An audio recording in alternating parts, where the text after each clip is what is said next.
आप सब खैरियत से होंगे। जैसे कि आप जानते हैं कि हमने सेकेंड ईयर की कंप्यूटर की बुक जो है वो स्टार्ट की हुई है। हमारा चैप्टर नंबर 10 जो है वो हमने स्टार्ट कर लिया हुआ है।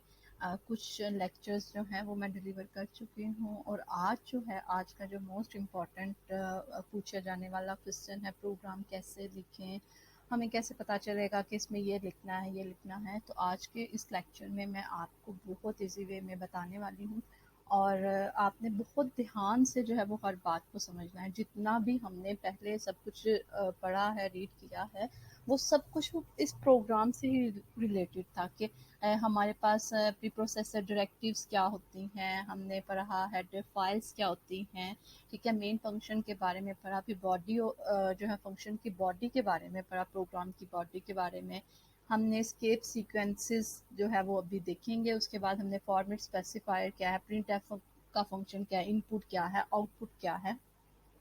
ये सब बातें पहले रीड करने का मकसद ये था कि जब हम प्रोग्राम लिखें तो उसमें इस स्टेटमेंट का क्या मतलब है ये हमें पता चल सके। ठीक है, आज का जो है प्रोग्राम सबसे सिंपल जो है प्रोग्राम से स्टार्ट करेंगे हम। पहले प्रोग्राम की जो है वो हम स्टेटमेंट देख लेते हैं। सबसे पहले आपने क्या करना है, प्रोग्राम की स्टेटमेंट को अंडरस्टैंड करना है कि प्रोग्राम की स्टेटमेंट जो है वो क्या कह रही है। ठीक है, उसके बाद जो है मैं इजी वे में आपको बताऊंगी कैसे कैसे आपने लिखना है। अगर आपको प्रोग्राम की स्टेटमेंट नहीं भी समझ आ रही, लेकिन आप प्रोग्राम में कुछ ऐसे स्टेप्स लिख दें, स्टेटमेंट्स ऐसी लिख दें जिससे आपको फिर भी नंबर मिलेंगे। ठीक है, ये नहीं करना आपने पेपर में कि आपको प्रोग्राम आता ही नहीं, आपने देखा जी मुझे प्रोग्राम नहीं आता। तो आपने जो मैं आपको स्टेटमेंट बताऊंगी वो हर प्रोग्राम में सेम होंगी। ठीक है, वो अगर आपको प्रोग्राम नहीं भी आता तो आपने पेपर में वो स्टेटमेंट मस्ट लिख के आनी है। उनके जो है वो आपको नंबर ज़रूर मिलेंगे। अगर 8 नंबर का क्वेश्चन है तो मे बी उन स्टेटमेंट के 5 मार्क्स हों और जो अंदर लॉजिक थोड़ी सी यूज़ हो रही है उसके 3 नंबर हों। तो अच्छी बात है कि जो स्टेटमेंट्स हर प्रोग्राम में मस्ट लिखनी है वो आपको अच्छे से याद हो जाएं। ठीक है, हम पूरा प्रोग्राम को जो है वो आज देखेंगे इजी वे में कैसे इसको जो है वो राइट करते हैं। चलिए स्टार्ट करते हैं। राइट अ प्रोग्राम। प्रोग्राम की स्टेटमेंट क्या क्या कह रही है कि आपने प्रोग्राम लिखना है that display a messages and values of integer and character variables. क्या कह रहे हैं कि हमने मैसेज को डिस्प्ले करवाना है, एक प्रोग्राम लिखना है जिसमें जी हमने मैसेज को डिस्प्ले करवाना है। और हमारे पास उन्होंने वैल्यूज बता दी कौन कौन सी होनी चाहिए, एक इंटीजर होनी चाहिए और एक कैरेक्टर होनी चाहिए। ठीक है, हमारे पास वेरिएबल जो है वो कौन कौन सी टाइप का होना चाहिए, इनकी डाटा टाइप ये भी उन्होंने बता दी है। ठीक है, अगर वो नहीं बताते वेरिएबल की डाटा टाइप क्या होगी तो वो हमें अंडरस्टूड होगा। हमें तो अंडरस्टूड होगा कि मतलब अगर ये चीज़ अगर हम हाइट में लेते हैं कोई वेरिएबल, वेरिएबल जो है वो हाइट लेते हैं तो जाहिर सी बात है हाइट हमारी जो है वो इंचेस उसमें पॉइंट्स में आ सकती है। ज़रूरी तो नहीं किसी की सिर्फ 5 जो है वो हाइट होगी, 5.2 5.3 5.1 हाइट होती है। तो इसलिए ये कुछ बातें जो है वो अंडरस्टूड होती हमें होंगी। ठीक है, अब क्या कह रहे हैं कि हमने एक प्रोग्राम लिखना है जिसमें हमने डिस्प्ले करवाना है जी एक वैल्यूज़ को डिस्प्ले करवाना है। कौन कौन सी वैल्यू डिस्प्ले करवानी है, इंटीजर की और कैरेक्टर की। ठीक है, अब हमारे पास वेरिएबल्स हैं, उन्होंने हमें खुद ही बता दिया है कि हमने कितने वेरिएबल्स लेने हैं। कितने वेरिएबल्स हैं, एक तो कैरेक्टर टाइप का एक वेरिएबल होगा और एक कौन से टाइप का इंटीजर। और कहीं पे भी आपको स्टेटमेंट में कुछ और लिखा हुआ नजर आ रहा है कि फ्लोट टाइप का भी लेना है। अगर लिखा होता तो आपने फ्लोट टाइप का भी वेरिएबल लेना था। ठीक है, हमें प्रोग्राम की समझ आ गई कि हमने जो है 2 वेरिएबल्स लेने हैं, एक इंटीजर टाइप का होना चाहिए, एक कैरेक्टर टाइप का होना चाहिए। और हमने इनकी वैल्यूज जो भी वैल्यूज होंगी वो हमने क्या सिंपल जी हमने डिस्प्ले करवा दी है स्क्रीन पे। ठीक है, अब डिस्प्ले स्क्रीन पर करवाने के लिए हमने पढ़ा हुआ है कि जब भी हमने मैसेज को डिस्प्ले करवाना है, कोई आउटपुट शो करवानी है तो हम कौन सा फंक्शन यूज़ करते हैं, प्रिंट एफ का फंक्शन जो है वो यूज़ करते हैं। तो मतलब इस प्रोग्राम में प्रिंट एफ का फंक्शन भी जो है वो यूज़ होने वाला है। ठीक है, प्रिंट एफ का फंक्शन होता क्या है ये लास्ट लेक्चर में जो है वो मैं आपको बता चुकी हूँ। उसका प्रॉपर एक पूरा जो है डिटेल से मैंने आपको बता दिया। अब सबसे पहले क्या है जी, हमने जैसे चैप्टर नंबर 9 में पढ़ा था प्री प्रोसेसर डायरेक्टिव्स क्या होती हैं। हमने स्ट्रक्चर पढ़ा था सी का, ठीक है, सी का स्ट्रक्चर पढ़ा था कि सी प्रोग्राम लिखने का स्ट्रक्चर ये है, मतलब आपको कोई भी प्रोग्राम आ जाता है, कोई भी स्टेटमेंट आ जाती है, आपने उस स्ट्रक्चर को फॉलो करना है। पहला स्ट्रक्चर में पहली लाइन क्या थी जी, हमारे पास पहली स्टेटमेंट क्या थी, प्री प्रोसेसर डायरेक्टिव्स होने चाहिए, ठीक है, ये मैं शॉर्ट फॉर्म में लिख रही हूँ, प्री प्रोसेसर डायरेक्टिव्स होने चाहिए। दूसरा स्टेप क्या था हमारे पास, सेकंड में था कि हमारे पास मेन फंक्शन होना चाहिए, ठीक है, ये हमारा स्ट्रक्चर था। मतलब अगर हम इसको फॉलो नहीं करेंगे तो हम अपना प्रोग्राम बिल्कुल भी नहीं ठीक लिख पाएंगे, ठीक है। ये स्टेटमेंट है कि पहले आपने ये चीज़ लिखनी है, फिर आपने ये चीज़ लिखनी है, फिर आपने ये चीज़ लिखनी है। फॉर एग्जांपल जब आप कोई भी खाना वगैरह बनाते हैं तो वो स्टेप्स होते हैं ना, कि मतलब पहले आपने अगर चाय बनानी है तो आपने पहले दूध को उबालने के लिए रखना है, फिर उसमें चीनी डालनी है, फिर आपने ये मतलब बाकी चीज़ें डालनी है, ठीक है। अगर आप दूध के बगैर ही पहले चीनी डाल देंगे या पत्ती वगैरह डाल देंगे तो क्या होगा, आपको वो चीज़ नहीं मिलेगी जो आपको चाहिए थी, ठीक है। इसी तरह ये है कि जो चीज़ इन्होंने स्ट्रक्चर बता दिया हुआ है कि पहले आपने प्री प्रोसेसर डायरेक्टिव्स ही लिखनी है, चाहे कोई भी आपको प्रोग्राम मिल जाता है, उसके बाद आपने क्या लिखना है, मेन फंक्शन लिखना है, ठीक है।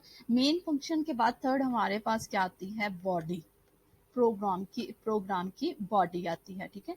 तो ये तीन आपने फॉलो करनी, सबसे पहले प्री प्रोसेसर डायरेक्टिव्स आएंगे, उसके बाद मेन फंक्शन आएगा, उसके बाद क्या आएगा, प्री प्रोसेसर हमारे पास प्रोग्राम की बॉडी। इधर से देख लेते हैं, ये जो पार्ट है ये हमारा क्या है, प्री प्रोसेसर डायरेक्टिव्स का है, ठीक है। उसके बाद देख लें, सेकंड फर्स्ट स्टेप हो गया, उसके बाद क्या है हमारे पास, सेकंड वाली क्या है, मेन फंक्शन आना चाहिए, तो देख लें ये हमारा क्या है, मेन फंक्शन है। उसके बाद थर्ड पे क्या आना चाहिए, थर्ड पे हमारी प्रोग्राम की बॉडी आनी चाहिए, तो ये हमारी क्या है, प्रोग्राम की बॉडी है, ठीक है। स्ट्रक्चर को हमने फॉलो कर लिया, अब देख लेते हैं जी इसमें कौन कौन सी स्टेटमेंट्स अब आएंगी, कैसे हमने इस प्रोग्राम को लिखना होता है।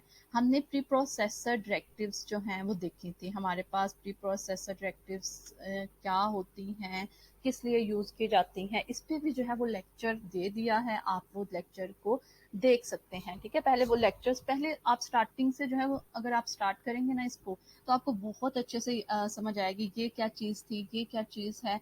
तो इसलिए आप स्टार्ट से जो है वो लेक्चर्स लेना स्टार्ट करें, उसके बाद जो है आप यहाँ तक पहुँचेंगे तो आपको हर बात जो है वो क्लियर होगी।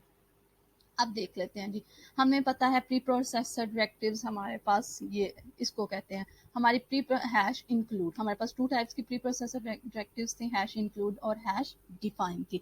और जो मोस्टली यूज होती है हमारे पास वो हैश इंक्लूड होती है, और हैश डिफाइन जो है वो हमारे पास आपको अगर याद हो तो वो किस लिए यूज की जाती है, कि किसी भी कांस्टेंट को डिक्लेयर करने के लिए हम हैश जो है इंक्लूड यूज करते थे, ठीक है, हैश डिफाइन वाली जो है वो यूज करते थे, ठीक। अब क्या है, अच्छा जी, हमने सबसे पहले जो है वो प्री प्रोसेसर डायरेक्टिव्स को इंक्लूड करवाना होता है, और हमने पढ़ा था कि हमारे पास जब भी हमने प्री प्रोसेसर डायरेक्टिव को इंक्लूड करवाना होता है, प्री प्रोसेसर डायरेक्टिव लिखनी होती हैं, तो उसका जो प्री प्रोसेसर डायरेक्टिव को स्टार्ट करने का सिंबल है वो क्या है, हैश, ठीक है, हैश। उसके बाद हमने क्या लिखना होता है, इंक्लूड लिखना होता है, ठीक है। यहाँ पे ये देख लेते हैं, हैश लिखने के बाद इंक्लूड लिखना है, उसके बाद ये एंगल ब्रैकेट स्टार्ट और एंड, और इसके अंदर जो है ये हमने हेडर फाइल्स लिखनी होती हैं, ठीक है। हेडर फाइल्स क्या हैं, इस पे भी मैं आपको जो है वो लेक्चर दे चुकी हूँ। हेडर थोड़ा सा बता देती हूँ, हेडर फाइल्स में जो है ये इनपुट आउटपुट से रिलेटेड जो भी इंफॉर्मेशन होती है, कि प्रिंट ऐप कैसे यूज़ होगा, या मतलब जो हमने इनपुट ले रहे हैं तो वो कैसे होगी, ये सारी की सारी जो इंफॉर्मेशन है, इसकी डेफिनेशन जो है वो किस में स्टोर है, इस फाइल के अंदर स्टोर है, उसकी सारी वर्किंग, उसकी डेफिनेशन, प्रिंट ऐप से रिलेटेड, इस तरह के इनपुट आउटपुट फंक्शन से रिलेटेड जो भी डेफिनेशंस हैं, जो भी कीवर्ड्स हैं, वो सब किस में, किस फाइल में स्टोर है, इस फाइल में। अगर हम ये फाइल इंक्लूड नहीं करवाएंगे तो ये प्रिंट ऐप का और ये इनपुट आउटपुट का जो फंक्शंस होंगे वो नहीं चलेंगे, प्रोग्राम हमें एरर दे देगा, बोलेगा कि ये प्रिंट ऐप का कीवर्ड जो है वो किस लिए यूज़ हुआ है, इसकी सारी डेफिनेशन इसमें है। जब हम ये फाइल इंक्लूड करेंगे तो कंपाइलर जो है वो इजीली अंडरस्टैंड कर लेगा कि अच्छा इसकी डेफिनेशन इसमें है, इसने क्या प्रिंट ऐप ने काम करना है, वो सारा इस फाइल में से देख लेगा। ठीक है।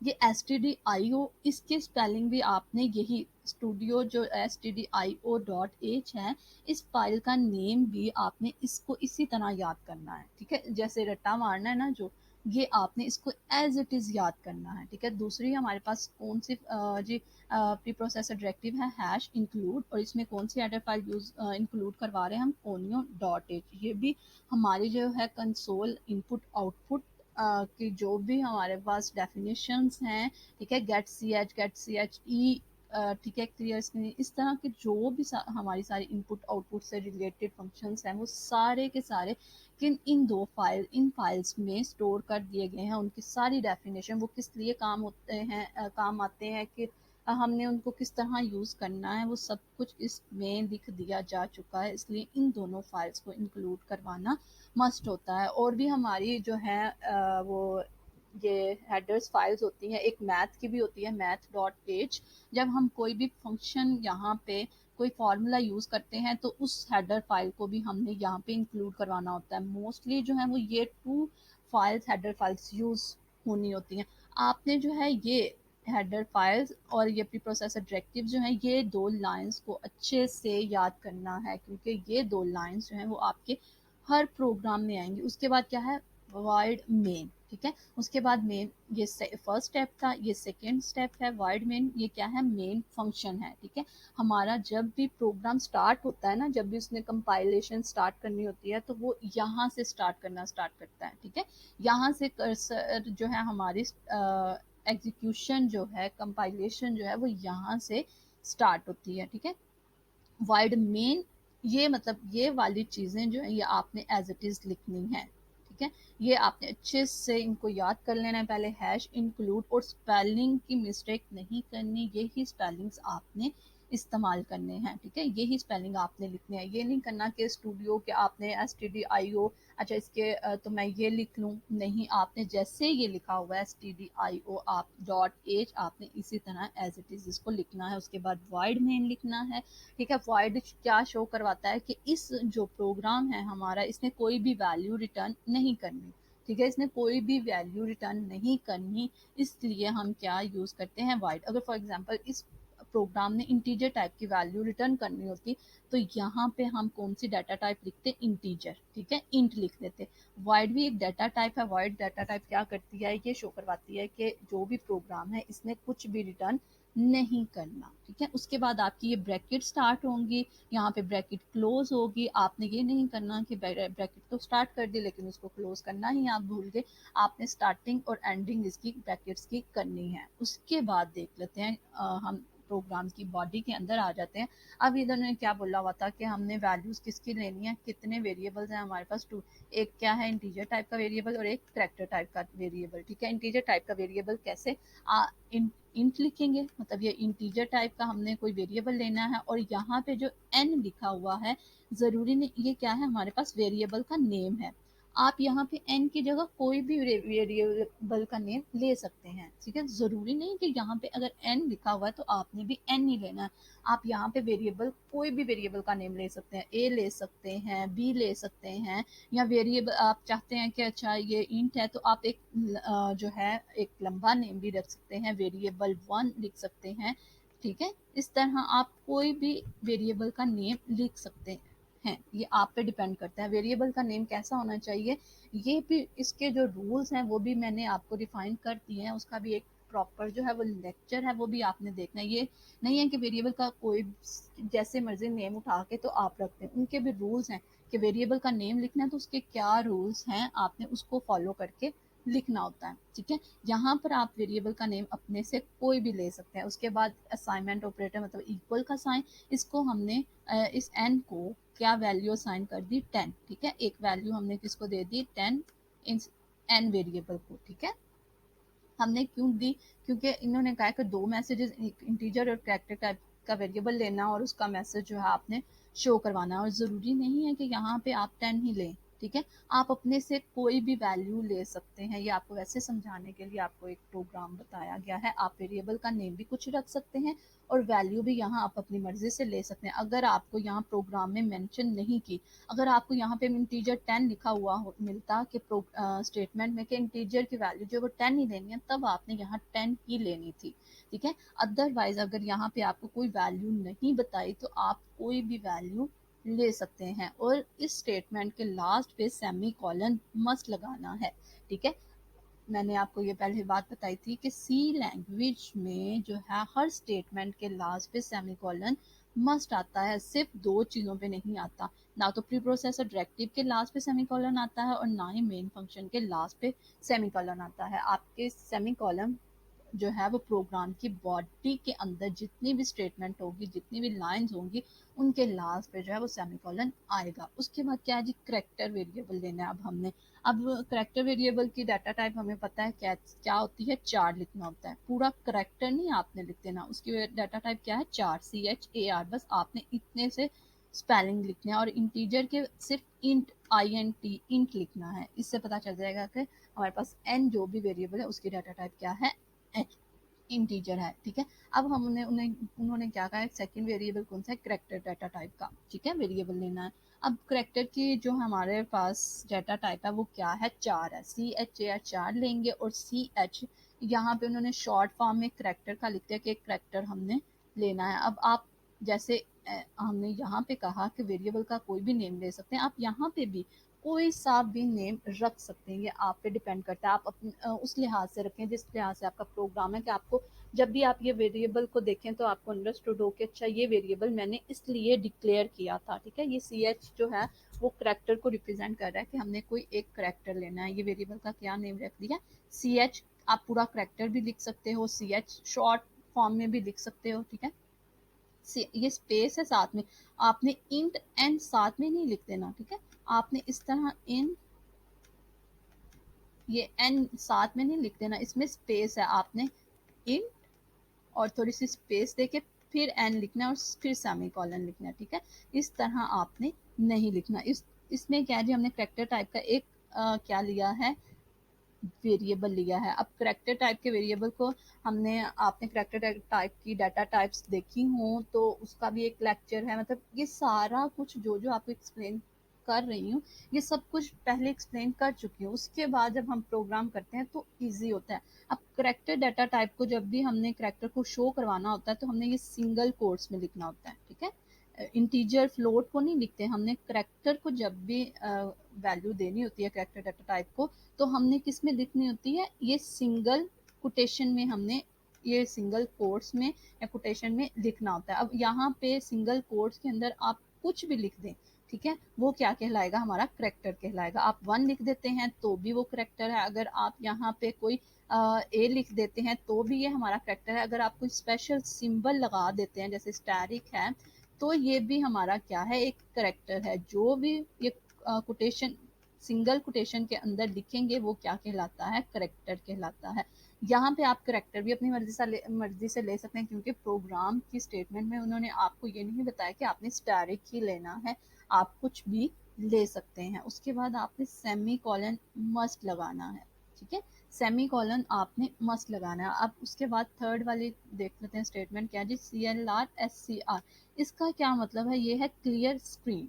ये वाली जो है आप इसको फर्स्ट में भी लिख सकते हैं, ठीक है। ये ब्रैकेट के स्टार्ट होने के बाद स्टार्ट में भी आप लिख सकते हैं, आप प्रोग्राम में यहाँ पे भी लिख सकते हैं या आगे भी लिख सकते हैं। लेकिन अगर आप यहाँ पे या इंटीजर को डिक्लेयर करने के बाद या स्टार्ट में लिख देते हैं ना क्लियर स्क्रीन, तो ठीक है। क्लियर स्क्रीन का क्या मतलब है, इस पे भी एक छोटा सा टॉपिक है जो हम आगे पढ़ने वाले हैं, लेकिन मैं इधर आपको भी बता देती हूँ। ये CLR SCR ये क्या कहलाता है, क्लियर स्क्रीन। ये क्या करता है, जब भी हमें आउटपुट शो करवानी होती है स्क्रीन पर, तो उससे पहले जो है जाहिर सी बात है कोई ना कोई कंप्यूटर ने काम परफॉर्म किया होगा, कोई दूसरा प्रोग्राम एग्जीक्यूट किया होगा, तो उसकी आउटपुट जो है वो स्क्रीन पर रह जाती है, ठीक है। अब हम क्या करते हैं कि जब भी अगर हम क्लियर स्क्रीन नहीं लगाते तो उस आउटपुट के साथ ही हमारी आउटपुट शो होना स्टार्ट हो जाती है। और इतना कुछ स्क्रीन पर देखने के बाद हम घबरा जाते हैं कि हमारी आउटपुट तो पता नहीं कहाँ पे है।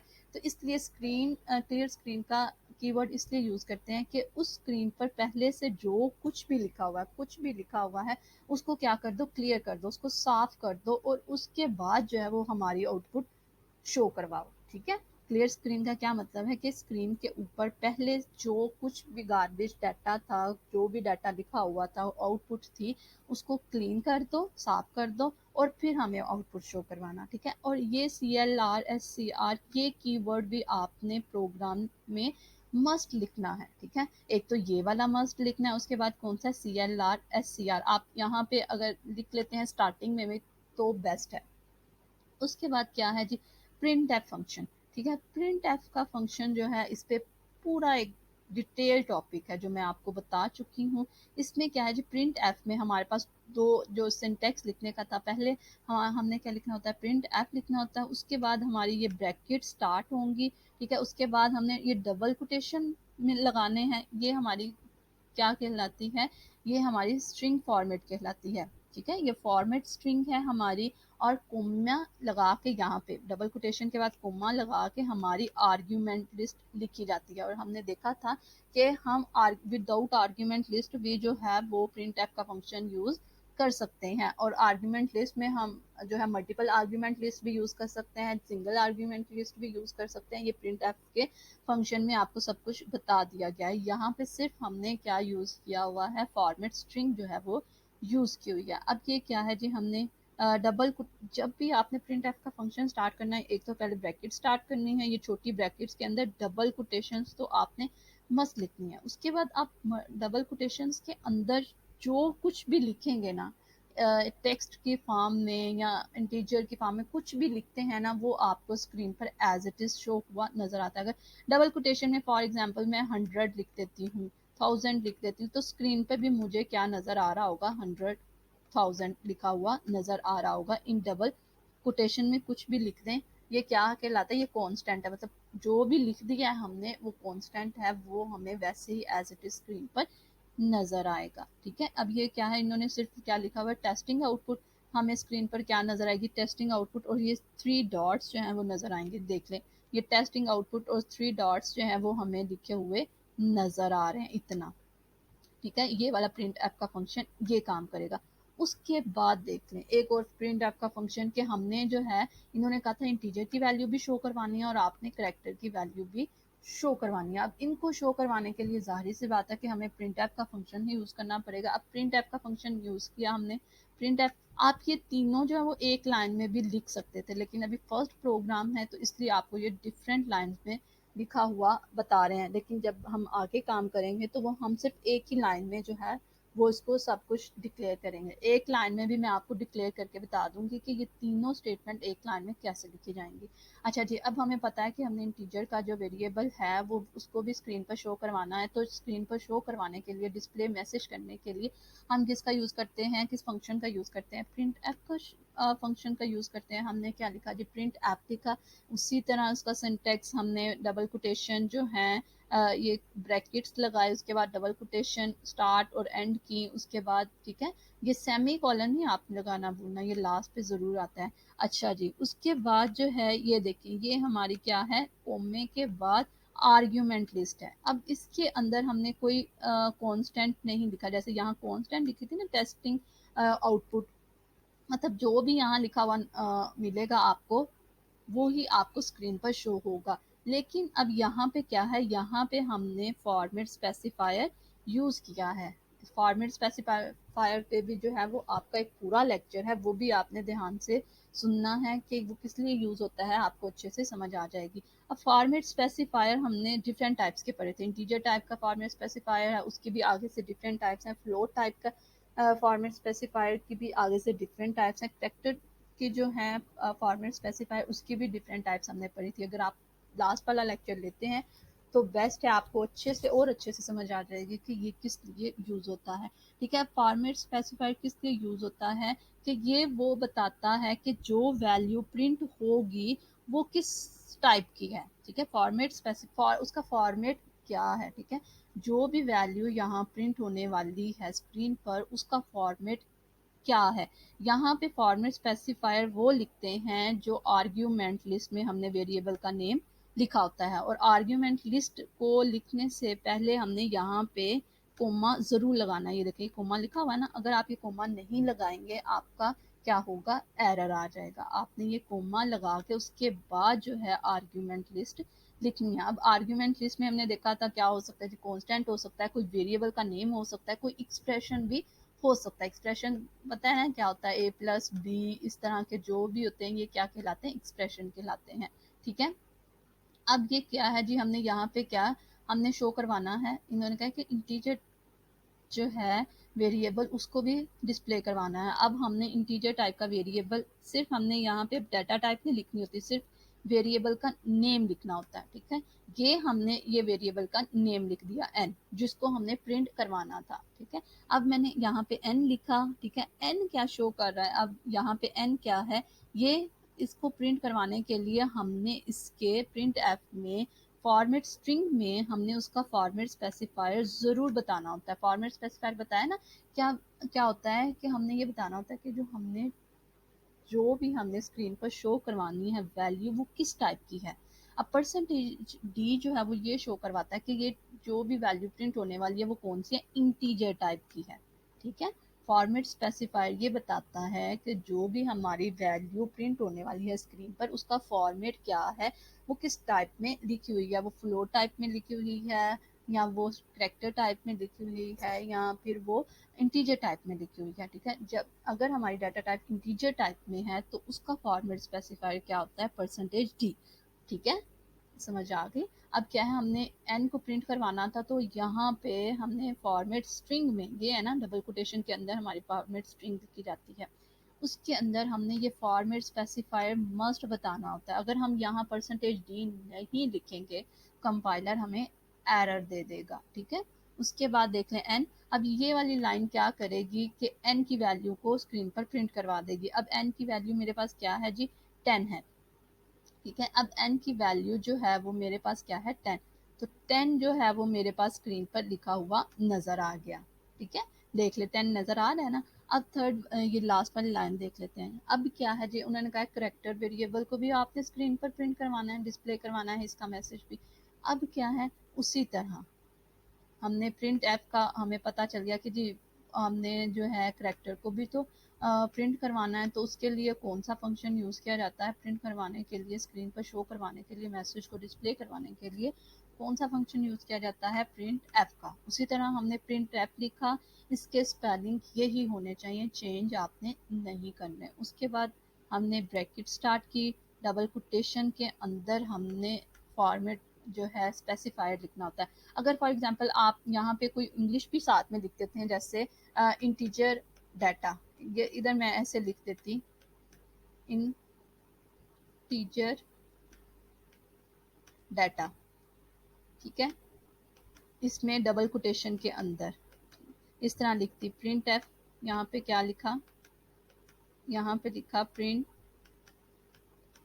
एफ और डबल कोटेशन के अंदर इंटीजर डाटा लिखा, और साथ में मैंने इसकी डाटा टाइप भी बतानी है जो यहाँ पे लिखा होता है ना, यहाँ पे। ठीक है, फॉर्मेट स्पेसिफायर। ठीक है, इसकी मतलब इस वैल्यू को, इस वेरिएबल को प्रिंट करवाने के लिए मेरे पास कौन सा फॉर्मेट स्पेसिफायर, परसेंटेज डी ये बताएगा कि ये जो भी वैल्यू प्रिंट होने वाली है वो कौन सी है, इंटीजर टाइप की है। इसके बाद मैंने यहाँ पे इक्वल का साइन भी लगा देती हूँ ताकि इक्वल के साइन के बाद जो है वो मेरी वैल्यू शो हो। ठीक है, उसके बाद यहाँ पे मैंने क्या लगाया, कोमा। आपको बताया था आर्ग्यूमेंट लिस्ट से पहले आपने कोमा मस्ट लगाना है, उसके बाद आपने यहाँ वेरिएबल के नेम लिखने हैं। यहाँ पे कौन क्या लिखा, एन लिखा। ठीक है, उसके बाद ये लाइन यहाँ पे क्या कर दी, ये सेमी कॉलन मस्ट आना है। अब ये लाइन क्या करेगी, आपको स्क्रीन पर क्या शो होगा, नजर आएगा, आपको लिखा हुआ नजर आएगा, जो भी आप यहाँ पे टेक्स्ट लिखते हैं वो एज इट इज आपको शो हुआ लिखा हुआ नजर आता है स्क्रीन पर। अब यहाँ पे क्या लिखा हुआ नजर आएगा, इंटीजर। ठीक है, उसके बाद क्या है, integer data is equal to, ठीक है, इज इक्वल टू आएगा। उसके बाद यहाँ पे इसकी जगह पे मेरी इस वेरिएबल की जो वैल्यू है वो आएगी, ये बता रही है कि इंटीजर टाइप की है, तो यहाँ पे क्या आ जाएगा, 10 के इंटीजर टाइप का है। ठीक है, अब देखें यहाँ पे सिर्फ 10 लिखा हुआ था, मतलब इसके साथ कोई भी हमने मतलब सेंटेंस नहीं था लिखा, इसलिए सिर्फ हमें यहाँ पे 10 नजर आ रहा था। अगर आप कोई सेंटेंस लिखना चाहते हैं, साथ में कोई लाइन लिखना चाहते हैं, तो वो भी आप स्टेटमेंट लिख सकते हैं। ठीक है, उसके बाद देख लें जी, हमारे पास करेक्टर डाटा टाइप है।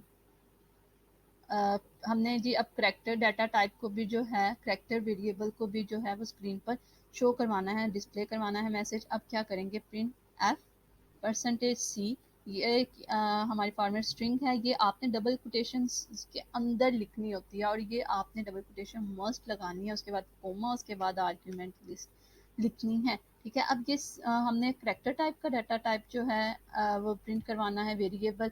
तो यहाँ पे वेरिएबल का नेम आएगा जो हमने यहाँ पे रखा है, जो भी यहाँ पे रखा है। अगर आप यहाँ पे करेक्टर पूरा लिखते हैं तो यहाँ पे आपने करेक्टर लिखना है। यहाँ पे अगर आप ए लिखते हैं तो यहाँ पे भी आपने ए लिखना है। अगर आप यहाँ पे वैल्यू 1 लिखते हैं, वेरिएबल का कोई भी नेम रखते हैं, एज इट इज आपने यहाँ पे वो नेम लिखना होता है। जैसे देखिए यहाँ पे n लिखा हुआ था, यहाँ पे अगर नंबर 1 लिखा होता, वैल्यू 1 लिखा होता, तो मैं यहाँ पे वैल्यू 1 लिखती। ठीक है, यहाँ पे वेरिएबल का जो भी आप नेम रखवाते हैं वो आपने एज इट इज वही स्पेलिंग, यानी कि यहाँ पे आपने स्पेलिंग कुछ और लिखे और यहाँ पे आपने कुछ और स्पेलिंग लिखे, आपने वही स्पेलिंग यहाँ पे लिखने होते हैं।